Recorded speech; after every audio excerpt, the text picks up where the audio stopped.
রাজধানীর ফার্মগেটে মেট্রো রেলের bearing pad পড়ে এক পথচারী নিহত হয়েছেন। আজ রবিবার দুপুরে ফার্মগেট মেট্রো রেল স্টেশনের নিচে এই দুর্ঘটনা ঘটে।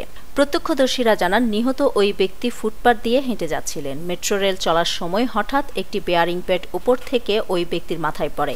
ঘটনাস্থলেই ওই ব্যক্তির মৃত্যু হয়, তবে তাৎক্ষণিকভাবে তার নাম পরিচয় পাওয়া যায়নি।